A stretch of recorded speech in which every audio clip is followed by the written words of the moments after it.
নমস্কার বন্ধুরা, quick learning চ্যানেলে সবাইকে স্বাগত জানাই। রাজ্যে বা নতুন করে আশাকর্মী নিয়োগের জন্য অফিসিয়ালি বিজ্ঞপ্তি প্রকাশিত হয়ে গেল। আবারও বিভিন্ন ব্লকে ব্লকে শুরু হয়ে গেল আশাকর্মী নিয়োগ। এখানে মাধ্যমিক পাস এবং মাধ্যমিক ফেল হয়ে থাকো তুমি, সকল প্রার্থীরাই আবেদনটি করতে পারবে। আবেদনের লাস্ট ডেট 11ই ডিসেম্বর 2024, যেখানে বিকাল 3:30 পর্যন্ত তুমি আবেদনটি করতে পারবে। ছুটির দিন বাদে নির্দিষ্ট বিডিও অফিসে তোমাকে আবেদনপত্র জমা করে দিতে হবে। আবেদনপত্র বেরিয়ে গেছে, তো চলো ডিটেলসে দেখে নিচ্ছি কিভাবে আবেদনটি করতে হবে। আবেদনের ফর্ম তুমি কোথা থেকে পাবে, তোমার বয়সসীমা, বেতন কাঠামো সব কিছু আমি এই ভিডিওতে ডিটেলসে বলে দিচ্ছি। পুরো ভিডিও অবশ্যই দেখো, না দেখলে খুব মিস করবে।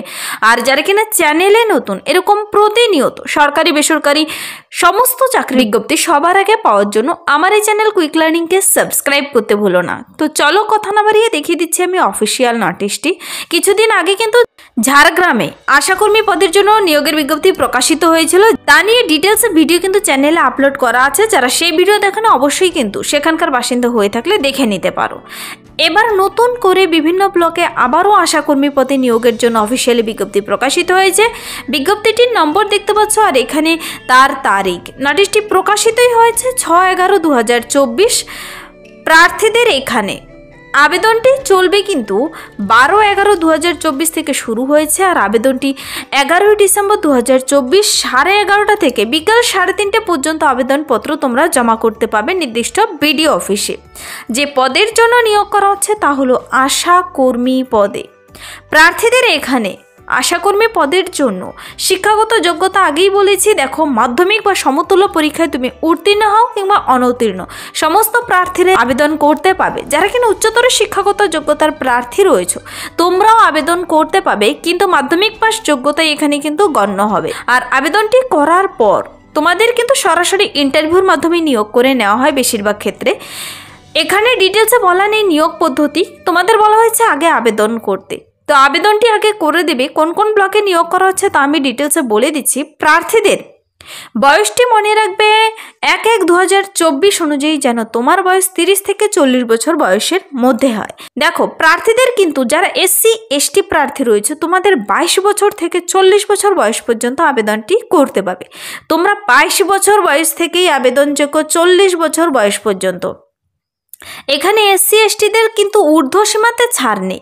দেখো এখানে মিনিমাম বয়সের ছাড় রয়েছে, তোমাদের 30 থেকে 22 হয়ে গেছে, 22 থেকে 40 বছর বয়স পর্যন্ত আবেদন করতে পাবে।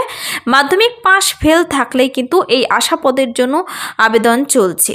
তো প্রার্থীদের অবশ্যই একজন মহিলা ক্যান্ডিডেট হতে হবে। কেবলমাত্র বিবাহিত কিংবা বিধবা কিংবা আইনগতভাবে ডিভোর্সি মহিলারা, সকল মহিলারাই এখানে আবেদন করতে পাবে। আর বলা হয়েছে একটি ইম্পর্টেন্ট কথা, তোমার যে নির্দিষ্ট ব্লকে ব্লকে বেরিয়েছে সেই নির্দিষ্ট স্থানের কিন্তু বাসিন্দা হতে হবে। প্রমাণস্বরূপ তোমাকে ভোট কার্ড এবং আধার কার্ড এই সমস্ত বিষয়গুলো অবশ্যই জেরক্স কপি জমা করতে হবে। তো প্রার্থীদের যদি কেউ স্বনির্ভর গোষ্ঠীর সদস্য হয়ে থাকে কিংবা প্রশিক্ষণপ্রাপ্ত দায় কিংবা লিঙ্গ ওয়ার্কার, তবে কিন্তু তুমি অগ্রাধিকার পাবে। অবশ্যই কিন্তু হয়ে থাকলে তার প্রমাণপত্রগুলো জমা করতে হবে। তো তোমাদের কি করতে হবে, দেখো নির্দিষ্ট বিডিও অফিসে জমা যে করবে তার আগে তোমাদের তো আবেদন ফর্মটি দেখে নিতে হবে। আবেদনের ফর্ম বেরিয়ে গেছে, অন স্ক্রিনে দেখতে পাচ্ছ আবেদনের ফর্মটি। আবেদনপত্রটির যদি তোমরা ডাইরেক্ট লিঙ্ক পেতে চাও কমেন্টসে জানাবে, তার লিঙ্ক আমি ভিডিও নিচে ডেসক্রিপশন বক্সে দিয়ে দেবো, অথবা তোমরা সংস্থার অফিসিয়াল ওয়েবসাইটে গিয়ে নিজেরাও ডাউনলোড করে নিতে পারবে। প্রথমে সাব সেন্টারের নাম, গ্রামের নাম, তারপর দেখো এই যে আশা পদের জন্য নিয়োগ করা হচ্ছে তোমার এখানে পাসপোর্ট সাইজের একটি রঙিন ফটো আঠা দিয়ে লাগাতে বলা হয়েছে। স্টেপল বা সেলাই করতে মানা করা হয়েছে। এখানে একটি রঙিন ফটো লাগিয়ে দেবে। আবেদনকারীর নাম সুন্দর করে লিখে দেবে, মহকুমা, স্বামী, স্থায়ী বসবাসের ঠিকানা অবশ্যই দেবে। পরবর্তীতে তোমার সঙ্গে যদি যোগাযোগ করে সেই ঠিকানায় যদি কোনো পোস্ট করে যেন পৌঁছে যায়। গ্রাম, পোস্ট, থানা, জেলা, পিন নাম্বার সহ দেবে। মোবাইল নাম্বার অবশ্যই দেবে। উপস্বাস্থ্য কেন্দ্রের নাম দেবে। তারপর দেখো বৈবাহিক স্থিতি, তুমি বিবাহিত নাকি বিধবা নাকি বিবাহ বিচ্ছিন্ন ঠিক করে দেবে। সাব সেন্টার হতে বসবাস ঠিকানা, হাঁটা পথের দূরত্ব কত কিমি কত কিমি দিয়ে দেবে। তারপর দেখো নিজের সচিত্র পরিচয়পত্রের নাম্বার, তারপর এসসি এসটি যদি সার্টিফিকেট থাকে তবে তার নাম্বার, রেশন কার্ডের নাম্বার, ভোটার লিস্ট অনুযায়ী কত অংশ কত ক্রমিক নাম্বারে তোমার নাম রয়েছে, আবেদনকারীর নাম, আবেদনকারীর জন্ম তারিখ, বিবাহিতার জীবিত স্বামীর নাম দিয়ে দেবে। আর যাদের কিনা বিধবার পিতার নাম, বিবাহ বিচ্ছিন্নের পিতার নাম। এবার এখানে কিন্তু ডিটেলসে বলে দেওয়া রয়েছে তুমি কার কার নামটি দেবে, নাম সুন্দর করে বলে দেওয়া রয়েছে, তাদের নামই তোমাকে দিতে হবে। তারপর দেখো মাধ্যমিক বা সমতুল্য পরীক্ষার বিশদ। এখানে কিন্তু অন্য কোনো যোগ্যতা তোমার চাওয়া হয়নি, এখানে অন্য কোনো ঘরও দেওয়া নেই, শুধুমাত্র বলা হয়েছে মাধ্যমিকের নাম্বার, মাধ্যমিক পরীক্ষা কোন বোর্ড থেকে পাশ করেছ, কোন বছর কত নম্বর কত পার্সেন্টেজ নিয়ে তোমাকে তাই দিতে বলেছে, আর কোনো কিছু জরুরি নেই।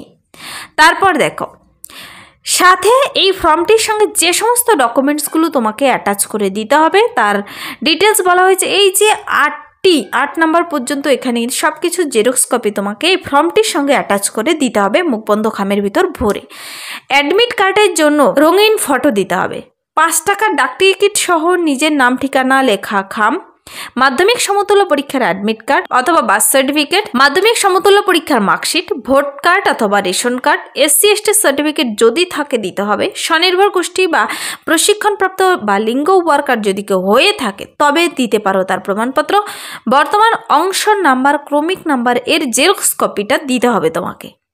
তারপর দেখো এই ডিক্লারেশনটি অবশ্যই পড়ে নিতে হবে যে আমি পূর্ণ জ্ঞানের বিশ্বাস সহ ঘোষণা করছি যে উপরে বর্ণিত সমস্ত তথ্য সত্য। এইটি ডিক্লারেশনটি পড়ে নেবে, পড়ে নিয়ে সিগনেচার করে দেবে, সিগনেচার ডেট দিয়ে তোমাকে ফর্মটির সঙ্গে এই সমস্ত ডকুমেন্টসগুলো অ্যাটাচ করে নির্দিষ্ট বিডিও অফিসে জমা করে দিতে হবে। তো এই যে রিক্রুটমেন্টটি হচ্ছে আশা পদের জন্য আবারও নতুন করে এই যে নিয়োগটি করা হচ্ছে, কোন কোন ব্লকের আন্ডারে বেরিয়েছে তোমাকে আমি এবার দেখিয়ে দিচ্ছি। তার আগে তোমরা আবেদনপত্র যে জমা করবে বিডিও অফিসে, আবেদনপত্র 12ই নভেম্বর থেকে শুরু হয়েছে, 11ই ডিসেম্বর পর্যন্ত আবেদনপত্র জমা করতে পাবে।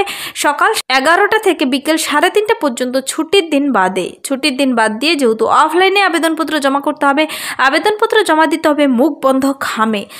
অসম্পূর্ণ ত্রুটিপূর্ণ আবেদন খারিজ হবে এবং পরবর্তীতে অনুরোধ উপরোধ বাঞ্ছনীয় নয়, কিন্তু পরে গিয়ে তোমাকে অনুরোধ করলে হবে না। তুমি যদি অসম্পূর্ণ থেকে থাকে কিংবা কোথাও ভুল থেকে থাকে তবে কিন্তু বাতিল হয়ে যাবে। পরবর্তীতে ইন্টারভিউর জন্য যে তারিখ মানে ডেট টাইম সব কিছু তোমাকে জানিয়ে দেওয়া হবে ডাকযোগে। মনে রেখো ইন্টারভিউর জন্য পরবর্তীতে আবেদনের পর যে ডাকা হবে তোমাকে ডাকযোগে কিন্তু জানিয়ে দেওয়া হবে। তো তোমাকে আবেদনপত্র জমা দিতে হবে এই নির্দিষ্ট বিডিও অফিসে। কিন্তু তো যে সমস্ত গ্রামে সাবসেন্টার গ্রাম পঞ্চায়েতে বেরিয়েছে তা হলো দেখো বহুলার পরাশকোল, হরিপুর থেকে সোনপুর, খোট্টারিহি, তারপর বৈদ্যনাথপুরে পাণ্ডবেশ্বর 1, পাণ্ডবেশ্বরে 1-এ কিন্তু 3টি সাবসেন্টারের আন্ডারে বেরিয়েছে। দেখো এখানে সাবসেন্টারের নাম সহ গ্রাম পঞ্চায়েতের নাম, কোথায় কোথায় নিয়োগ করা হচ্ছে, কোন কোন পাড়া থেকে ডিটেলসে বলা হয়েছে, তোমাকে সেই নির্দিষ্ট জায়গার বাসিন্দা হতে হবে। তো কোন কাস্টের নিয়োগটি করা হচ্ছে অবশ্যই একবার দেখে নেবে, এখানে কিন্তু ডিটেলসে তা বলে দেওয়া রয়েছে। তোমরা যদি নোটিশটি নিজেরা ডাউনলোড করে দেখে নিতে চাও কমেন্টসে জানাবে, তার লিঙ্ক আমি নোটিশটির লিঙ্ক এবং আবেদনপত্রটি নোটিশটির মধ্যে আবেদনপত্রটি পেয়ে যাবে, সেই লিঙ্ক আমি ভিডিও নিচে ডেসক্রিপশন বক্সে দিয়ে দেবো। অথবা তোমরা এই যে নিয়োগটি করা হচ্ছে এটা হলো পশ্চিম বর্ধমানের অফিসিয়াল ওয়েবসাইটে গিয়ে তোমরা নিজেরা ডাউনলোড করে দেখে নিতে পারো। তো এখানে প্রার্থীদের কিন্তু তোমরা যে কোনো জেলা থেকেই দেখে থাকো না কেন, তুমি যদি তোমার ডিস্ট্রিক্টের এরকম জব আপডেট পেতে চাও কমেন্টসে জানাবে, তুমি তোমার ডিস্ট্রিক্টের নাম যখন সেখানেও প্রকাশিত হবে আমি জানিয়ে দেবো এই চ্যানেল থেকে সবার আগে। আবেদনের লাস্ট ডেট মনে রাখবে 11/12/2024, মানে ডিসেম্বরের 11 তারিখ পর্যন্ত আবেদনটি চলবে। নেক্সট টাইম তোমাদের ইন্টারভিউর জন্য পোস্ট অফিসের মাধ্যমে জানিয়ে দেওয়া হবে। অবশ্যই অফিসিয়াল ওয়েবসাইট তোমাদের ভিজিট করতে থাকতে হবে। অফিসিয়াল ওয়েবসাইট গুগলে পশ্চিম বর্ধমান লিখে সার্চ করলে পেয়ে যাবে। এই ছিল আজকের একটি ইম্পর্টেন্ট সাবজেক্ট। যদি ভিডিওটি ভালো লাগে লাইক করে দেবে, বন্ধুদের সাথে প্রচুর শেয়ার করে দেবে, আর আমার এই চ্যানেল কুইক লার্নিংকে সাবস্ক্রাইব করতে ভুলবেন না এরকম প্রতিনিয়ত সরকারি বেসরকারি সমস্ত চাকরির আপডেট সবার আগে পাওয়ার জন্য। Thank you.